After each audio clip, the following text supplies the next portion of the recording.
Você pode ser educado, esforçado e bem-intencionado, e ainda assim ser ignorado, interrompido ou tratado como se sua presença não tivesse peso algum. Isso não acontece por acaso, e não é porque o mundo é injusto ou porque as pessoas são naturalmente más. Na maioria das vezes, a falta de respeito nasce de algo mais silencioso e mais difícil de encarar: a forma como você se posiciona diante das pessoas e da vida. Talvez você evite conflitos, talvez tente agradar, talvez se cale para não criar tensão, talvez pense demais antes de falar e no final nem fale. E com o tempo, algo começa a doer. Você percebe que quanto mais compreensivo tenta ser, menos consideração recebe. Quanto mais se adapta, menos é levado a sério. Isso gera confusão, frustração e muitas vezes culpa. Você começa a se perguntar o que está fazendo de errado. O estoicismo começa exatamente nesse ponto, não oferecendo conforto, mas clareza. Ele não pergunta quem está errado lá fora, ele pergunta onde você está se abandonando aqui dentro. Porque, quase sempre, o desrespeito externo é apenas o reflexo de uma concessão interna repetida vezes demais. Epicteto dizia que as pessoas não nos afetam pelos fatos, mas pelos julgamentos que fazemos deles. Quando você tolera o que te diminui, quando aceita o que te desorganiza, quando engole o que fere seus limites, você ensina ao mundo sem palavras como pode ser tratado. Não por maldade, mas por padrão. No início, isso não parece grave. Você cede um pouco aqui, ignora um comentário ali, ri de algo que te incomodou para não parecer sensível. Mas cada pequena concessão tem um custo invisível. Você começa a perder referência de si mesmo. E quando você não se respeita com clareza, as pessoas sentem isso, não de forma consciente, mas instintiva. Marco Aurélio escrevia que ninguém pode te ferir sem o seu consentimento. Essa frase é frequentemente mal interpretada. Não significa que o outro não erra.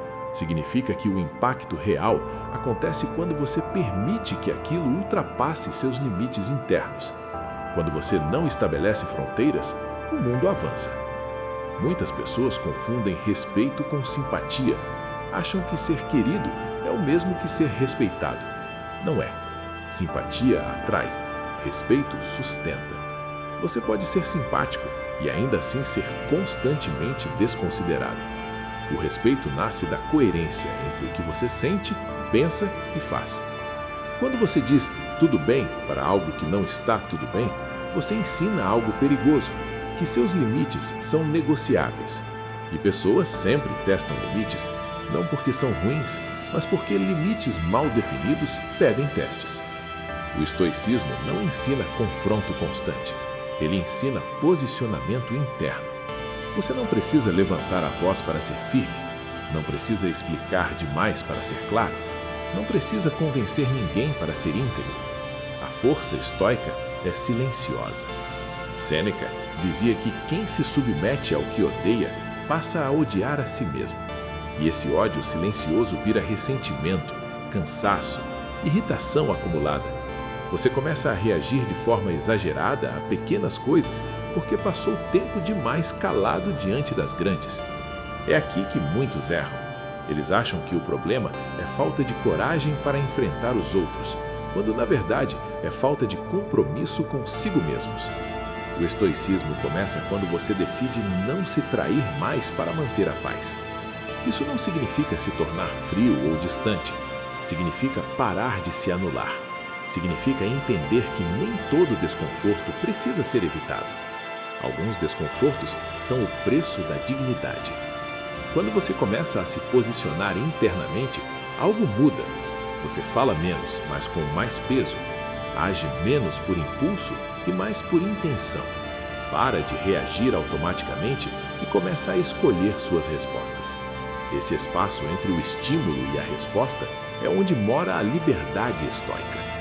Epicteto chamava isso de domínio interno. Você não controla o que dizem, mas controla como responde. Você não controla se respeitam, mas controla se mantém íntegro. E essa integridade começa a se refletir na sua presença.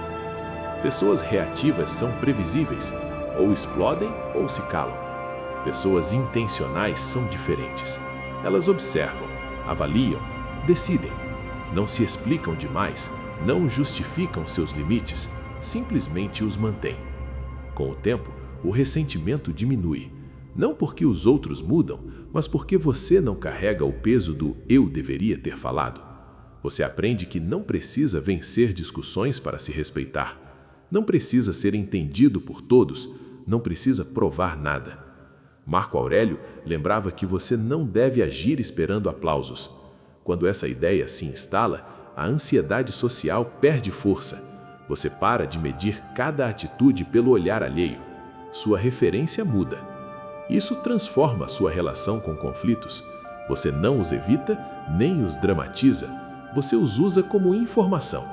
O comportamento do outro revela limites, expectativas e compatibilidades. Você observa e ajusta, sem pressa, sem medo. Essa transformação não acontece de um dia para o outro. Ela se constrói em escolhas pequenas e repetidas. Dizer não quando necessário, encerrar conversas improdutivas, cumprir o que promete, respeitar seu tempo. Cada atitude reforça sua identidade. O respeito diário nasce da clareza. Saber o que você aceita e o que não aceita. Nasce da coerência. Fazer o que diz. Nasce do silêncio estratégico. Nem tudo merece resposta. Nasce do autocontrole emocional. Quem perde o controle entrega poder. E nasce da consistência. Pequenas atitudes mantidas ao longo do tempo constroem reputação. Mesmo assim, nem todos vão te respeitar, e isso é parte da realidade. O estoicismo não promete controle sobre os outros, ele oferece algo mais valioso: controle sobre si. Quando você age com integridade, a opinião alheia perde parte do seu poder. O respeito deixa de ser algo que você busca e passa a ser uma consequência.